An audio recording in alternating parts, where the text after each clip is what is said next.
분수의 나눗셈 1. 이번 노트에서는 자연수 나누기 자연수의 몫을 구하는 방법과 분수 나누기 자연수의 몫을 구하는 방법을 공부해 보겠습니다. 첫 번째 가지로 가서 자연수 나누기 자연수의 몫을 구하는 방법을 배워보겠습니다. 자연수 나누기 자연수는 쉽게 계산할 수 있다고요? 그런데 이번에 배울 내용은 나누어 떨어지지 않기 때문에 몫을 분수로 나타내야 하는 경우랍니다. 모두 4개의 하위 가지가 있네요. 차례대로 살펴볼까요? 첫 번째 가지는 1 나누기 자연수의 몫을 구하는 방법입니다. 연습 문제를 풀어볼까요? 피자 한 판을 3명의 친구가 똑같이 나누면 한 명이 가져가는 몫은 얼마일까요? 이를 식으로 나타내면 1 나누기 3입니다. 이 식을 그림으로 나타내 볼까요? 전체가 1인 동그라미, 즉 피자 한 판을 3조각으로 똑같이 나누면 한 조각의 크기는 얼마일까요? 그렇죠. 3분의 1이 되네요. 따라서 한 사람이 가져가는 몫은 3분의 1입니다.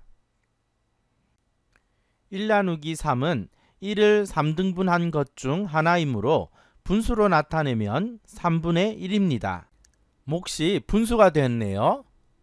1 나누기 자연수의 몫을 분수로 나타내는 방법을 기호를 이용해서 나타내면 아래와 같습니다. 1 나누기 동그라미의 몫은 동그라미를 분모에 1을 분자에 써주면 됩니다. 간단하죠? 하지만 왜 이렇게 되는지 잘 이해하는 것이 더 중요하답니다.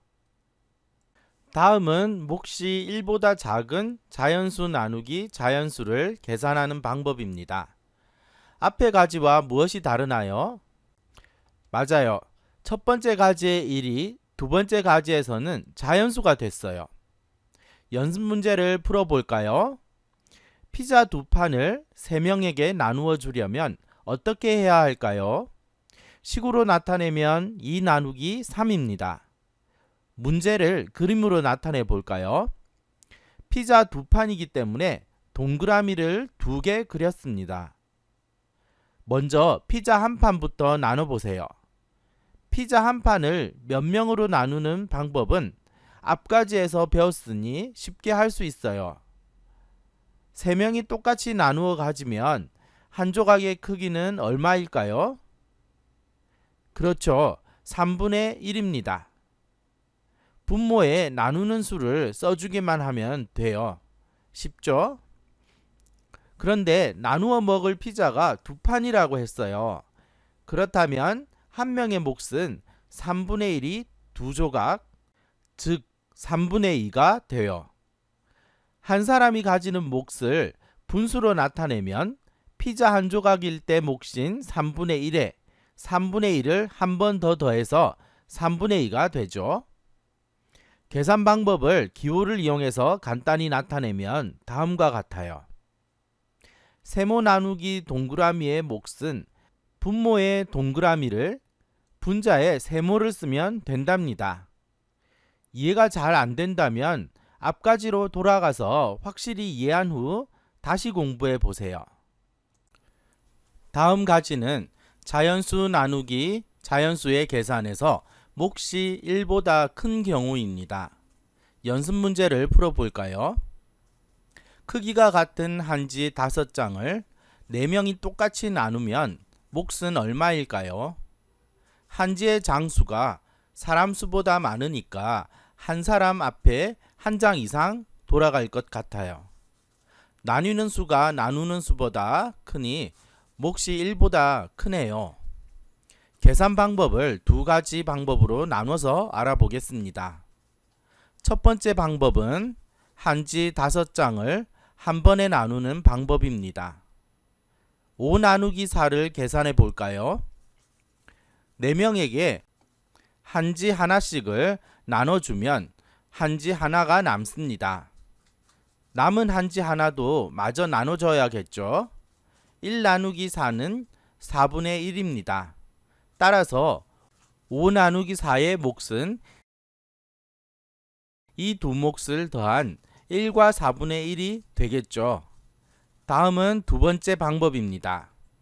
두 번째 방법은 두 단계로 나누어 계산을 합니다. 한지 한 장을 먼저 4명에게 나눠줍니다. 그럼 한 명에게 가는 몫은 한지 한 장의 4분의 1이 됩니다. 한지가 모두 5장이니 한 사람에게 돌아갈 몫은 각각 얼마일까요? 맞습니다. 4분의 5입니다. 4분의 1에 5를 곱해주면 되겠죠. 가분수를 대분수로 만들어주면 몫은 1과 4분의 1이 됩니다. 자연수 나누기 자연수의 몫을 분수로 나타낼 때는 나누는 수를 분모에, 나뉘는 수를 분자에 쓰면 됩니다. 기호를 이용하여 간단하게 나타내 볼까요?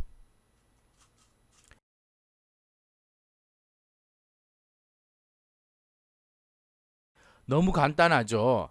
답을 구하는 것보다 왜 이렇게 계산하는지 그 과정을 이해하는 것이 더 중요합니다. 주과제의 두 번째 가지에서 배울 내용은 분수 나누기 자연수입니다. 하위 가지가 3개가 있죠. 첫 번째는 분자가 자연수의 배수인 경우이고, 두 번째 가지는 분자가 자연수의 배수가 아닌 경우, 마지막 가지는 분수 나누기 자연수의 몫을 구하는 방법입니다. 그럼 첫 번째 가지부터 공부해 볼까요? 매듭실 8분의 6m를 3등분하여 똑같은 작품을 만들었을 때 한 작품에 사용된 매듭실의 길이는 얼마일까요? 식으로 나타내면 다음과 같습니다. 문제를 그림으로 나타내어 풀어볼까요? 8분의 6은 8분의 1이 6칸이기 때문에 다음과 같이 나타낼 수 있습니다. 6은 3으로 나눌 수 있기 때문에 8분의 6 나누기 3은 8분의 1이 2칸이 되겠죠?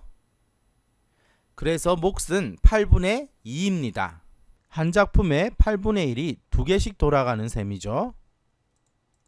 이처럼 분수 나누기 자연수를 계산할 때 분자가 자연수의 배수인 경우는 간단하게 분자끼리 나눠주면 된답니다. 몫이 약분을 할 수 있으면 꼭 약분을 해주세요. 몫을 구하는 방법을 기호를 이용해서 간단하게 나타내 볼까요?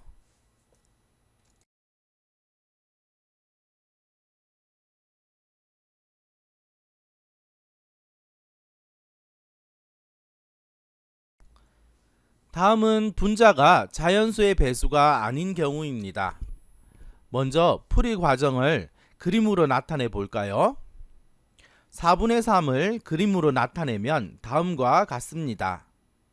한 칸의 크기는 4분의 1이 되겠죠? 4분의 3은 4분의 1이 모두 3칸입니다. 그런데 3은 2의 배수가 아니기 때문에 2로 나누어 떨어지지 않습니다. 만약 분자를 2의 배수로 만들 수 있다면 쉽게 계산할 수 있을 텐데 좋은 방법이 없을까요? 그렇죠. 4분의 1 한 칸을 각각 2등분해서 모두 6칸으로 만들어주면 됩니다. 그러면 한 칸의 크기는 얼마가 될까요? 맞습니다. 4분의 1을 다시 2등분했기 때문에 8분의 1이 됩니다. 그래서 전체는 8분의 6이 되죠. 8분의 6을 2로 나누면 분자인 6에 2를 나눠서 몫은 8분의 3이 되네요. 이번엔 식으로 써서 풀어볼까요? 4분의 3 나누기 2는 분자가 자연수의 배수가 아닙니다. 그래서 나누는 수의 배수가 되도록 나뉘는 수의 분모와 분자에 각각 2를 곱해주세요. 그럼 8분의 6 나누기 2가 되죠. 분자의 자연수를 나누면 6 나누기 2는 3이니까 답은 8분의 3이 됩니다. 이제 마지막까지입니다. 분수 나누기 자연수의 몫을 구할 때에는 분수의 분자를 자연수로 나누고 나누어 떨어지지 않으면 분수의 분자가 자연수의 배수가 되도록 분모와 분자에 같은 수를 곱해주세요. 분모와 분자에 같은 수를 곱해도 분수의 크기는 바뀌지 않는 성질을 이용한 것입니다. 이번 노트에서는 첫 번째 가지에서 자연수 나누기 자연수의 몫을 구하는 방법을 몫이 1보다 작은 경우와 몫이 1보다 큰 경우로 나눠서 배우고, 두 번째 가지에서 분수 나누기 자연수의 몫을 구하는 방법을 분자가 자연수의 배수인 경우와 배수가 아닌 경우로 나누어 알아봤습니다. 교과서와 참고서에 더 많은 연습 문제와 응용 문제를 풀어보며 오늘 배운 내용을 확실히 이해하도록 합니다.